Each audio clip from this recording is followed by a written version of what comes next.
प्रिय भ्राता ओ भगिनीगण मु आज आपण मानू आज द्वादश राशि भाग्य संपर्क जनावुछि जहाँकि आज राशि फल आज 2025 मसीहा अगस्त मास 22 तारीख अच्छी शुक्रवार अच्छी प्रथम मेष राशि संपर्क मु आपण मानू कहूँ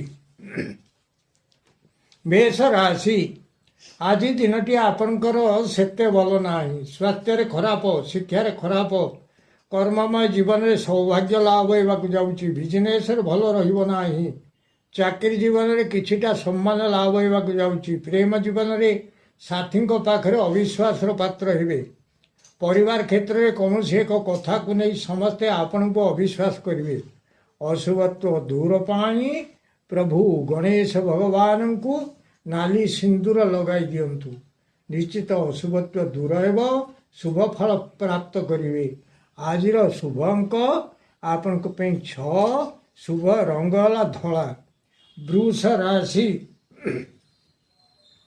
आज दिनटी आपणकर भल रहा जाऊँगी स्वास्थ्य भल शिक्षार उत्तम कर्ममय जीवन में कौन आड़े यात्रा करी से जय लाभ करेंगे बिजनेस भल लाभ चाकरी जीवन में शत्रुनाश होगा जाऊँगी प्रेम जीवन में कौन द्रव्य लाभ करेंगे परिवार क्षेत्र में नूतन वस्त्र धारण करने सहित महा आनंद दिनटी कटो आज शुभ अंक आपण 5 शुभ रंग है नील मिथुन राशि आज दिनटी आपण भल ना स्वास्थ्य खराब शिक्षार खराब कर्ममय जीवन में सम्मानित हो बिजनेस भल रहा चाकरी जीवन में किछिटा अर्थनाश होगा जाऊँगी प्रेम जीवन में व्याकुलता भाव देखा परिवार क्षेत्र में मिलवा धन आज मिलना आज शुभ अंक आपण 4 शुभ रंग है धला कर्कट राशि आज दिनटी आपणकर अति भल रहा जाऊँगी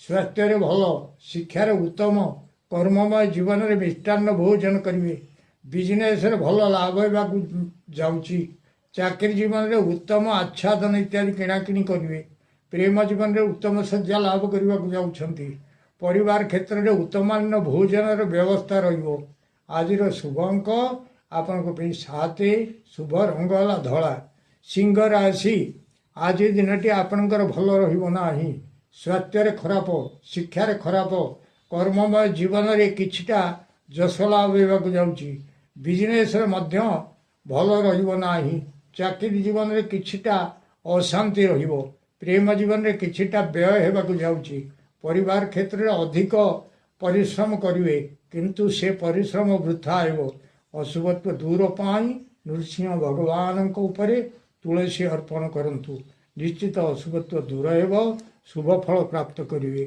आज शुभ अंक आपण 5 शुभ रंग है नाली कन्या राशि आज आपणकर दिनटी भल रहा जाऊँगी स्वास्थ्य भल शिक्षार उत्तम कर्ममय जीवन में सुख सौभाग्य वृद्धि होगा जाऊँगी बिजनेस भल लाभ हो चाकरी जीवन में मान महत्व किसी लाभ करेंगे प्रेम जीवन में मीठा कथा गुड़िए शुणा पड़ो परिवार क्षेत्र में सुहृत संयोग जनित प्रमोद लाभ करेंगे आज शुभ अंक आपण 6 शुभ रंग है हलदी कलर तुला राशि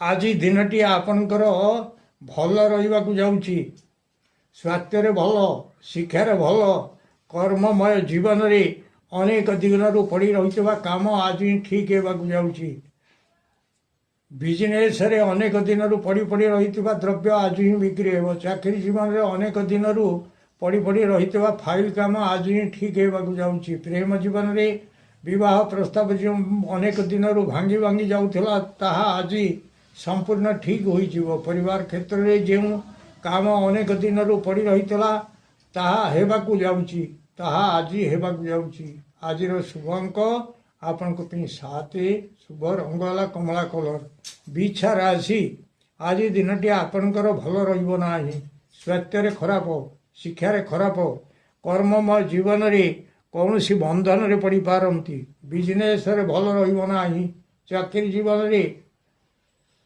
ଶରୀର କ୍ଲେଶ ଉପଭୋଗ କରିବେ। ପ୍ରେମ ଜୀବନରେ ଉଦ୍ବେଗତା ବଢ଼ିବାକୁ ଯାଉଛି। ପରିବାର କ୍ଷେତ୍ରରେ ଶ୍ରମ ଅଧିକ ରହିବ।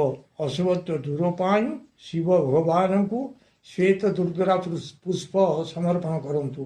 ଆଜିର ଶୁଭ ଅଙ୍କ ଆପଣଙ୍କ ପାଇଁ 4, ଶୁଭ ରଙ୍ଗ ହେଲା ନାଲି।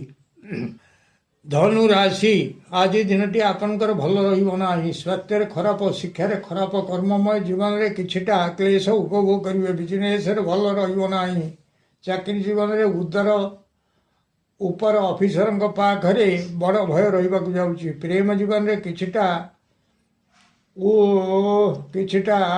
ପୀଡ଼ା ଉପଭୋଗ କରିବେ। ପରିବାର କ୍ଷେତ୍ରରେ କୌଣସି କଥାକୁ ନେଇ ମନରେ ଭୟ ଆସିବାକୁ ଯାଉଛି। ଅଶୁଭତ୍ୱ ଦୂର ପାଇଁ ମା ତାରା ଦେବୀଙ୍କୁ ପୀତ ପୁଷ୍ପ ସମର୍ପଣ କରନ୍ତୁ। ନିଶ୍ଚିତ ଅଶୁଭତ୍ୱ ଦୂର ହେବ, ଶୁଭ ଫଳ ପ୍ରାପ୍ତ କରିବେ। ଆଜିର ଶୁଭ ଅଙ୍କ ଆପଣଙ୍କ ପାଇଁ 6, ଶୁଭ ରଙ୍ଗ ହେଲା ହଳଦୀ କଲର। ମକର ରାଶି, ଆଜି ଦିନଟି ଆପଣଙ୍କର ଅତି ଭଲ ରହିବାକୁ ଯାଉଛି। ସ୍ୱାସ୍ଥ୍ୟରେ ଭଲ, ଶିକ୍ଷାରେ ଉତ୍ତମ, କର୍ମମୟ ଜୀବନରେ ଯାନ ଆରୋହଣ ପୂର୍ବକ କେଉଁଆଡ଼େ ହେଲେ ଯାତ୍ରା କରିବେ। ସେଥିରେ ମାନ ସମ୍ମାନ ରହିବ। ବିଜନେସରେ ଲାଭ ଅଧିକ ରହିବାକୁ ଯାଉଛି। ଚାକିରି ଜୀବନରେ ମାନ ସମ୍ମାନ ମିଳିବ। ପ୍ରେମ ଜୀବନରେ ଶୟନ ସୁଖ ପ୍ରାପ୍ତ ହେବ। ପରିବାର କ୍ଷେତ୍ରରେ ଉତ୍ତମ ଭୋଜନରେ ଆପ୍ୟାୟିତ ହେବେ। ଆଜିର ଶୁଭ ଅଙ୍କ ଆପଣଙ୍କ ପାଇଁ 8, ଶୁଭ ରଙ୍ଗ ହେଲା ନୀଳ। କୁମ୍ଭ ରାଶି, ଆଜି ଦିନଟି ଆପଣଙ୍କର ଏକ ପ୍ରକାର ଭଲ ରହିବାକୁ ଯାଉଛି। ସ୍ୱାସ୍ଥ୍ୟରେ ଭଲ, ଶିକ୍ଷାରେ ଉତ୍ତମ, କର୍ମମୟ ଜୀବନରେ ଶତ୍ରୁ ନାଶ ହେବାକୁ ଯାଉଛନ୍ତି। ବିଜନେସରେ ଭଲ ରହିବ ନାହିଁ। ଚାକିରି ଜୀବନରେ କିଛିଟା ସୁଖ ଉପଭୋଗ କରିବେ। ପ୍ରେମ ଜୀବନରେ କିଛିଟା ଅଶାନ୍ତି ଉପଭୋଗ କରିବେ। ପରିବାର କ୍ଷେତ୍ରରେ ବଡ଼ ବ୍ୟସ୍ତତା ଭିତରେ ଦିନଟି କଟିବ। ଅଶୁଭତ୍ୱ ଦୂର ପାଇଁ ପ୍ରଭୁ ଗଣେଶ ଭଗବାନଙ୍କୁ ଦୁବ ଅର୍ପଣ କରନ୍ତୁ। ନିଶ୍ଚିତ ଅଶୁଭତ୍ୱ ଦୂର ହେବ, ଶୁଭ ଫଳ ପ୍ରାପ୍ତ କରିବେ। ଆଜିର ଶୁଭ ଅଙ୍କ ଆପଣଙ୍କ ପାଇଁ 3, ଶୁଭ ରଙ୍ଗ ହେଲା ନୀଳ। ମୀନ ରାଶି, ଆଜି ଦିନଟି ଆପଣଙ୍କର ଭଲ ନାହିଁ। ସ୍ୱାସ୍ଥ୍ୟରେ ବ୍ୟାଧି କିଛି ଦେଖିବାକୁ ପାଇବେ। ଶିକ୍ଷାରେ ଅବନତି, କର୍ମମୟ ଜୀବନରେ କୌଣସି ଆଡ଼େ ଯାତ୍ରା କରି ଅବାଟରେ ଗମନ କରିବେ। ବିଜନେସରେ ଭଲ ରହିବ ନାହିଁ। ଚାକିରି ଜୀବନରେ କୌଣସି ଏକ ଖବରକୁ ନେଇକି ଶୋକ ସନ୍ତପ୍ତ ରହିବେ। ପ୍ରେମ ଜୀବନରେ ଦୈନତା ଭାବ ପ୍ରକାଶ ପାଇବ। ପରିବାର କ୍ଷେତ୍ରରେ କୌଣସି ଏକ କଥାକୁ ନେଇ ତାହା କରିବାକୁ ଚେଷ୍ଟା କରିବେ, କିନ୍ତୁ ତାହା ବିଫଳରେ ପରିଣତ ହେବ। ଅଶୁଭତ୍ୱ ଦୂର ପାଇଁ ମା ତାରା ଦେବୀଙ୍କର ଶରଣାପନ୍ନ ହୁଅନ୍ତୁ। ନିଶ୍ଚିତ ଅଶୁଭତ୍ୱ ଦୂର ହେବ, ଶୁଭ ଫଳ ପ୍ରାପ୍ତ କରିବେ। ଆଜିର ଶୁଭ ଅଙ୍କ ଆପଣଙ୍କ ପାଇଁ 9, ଶୁଭ ରଙ୍ଗ ହେଲା ହଳଦୀ କଲର। ପ୍ରିୟ ଭ୍ରାତା ଓ ଭଗ୍ନୀଗଣ, ଯଦି ଆପଣମାନଙ୍କୁ ଏହି ଭିଡ଼ିଓ ଭଲ ଲାଗୁଥାଏ ତାହେଲେ ଆପଣ ଭିଡ଼ିଓକୁ ସବସ୍କ୍ରାଇବ୍ କରନ୍ତୁ, ସେୟାର କରନ୍ତୁ ଏବଂ ଲାଇକ୍ ମଧ୍ୟ କରନ୍ତୁ।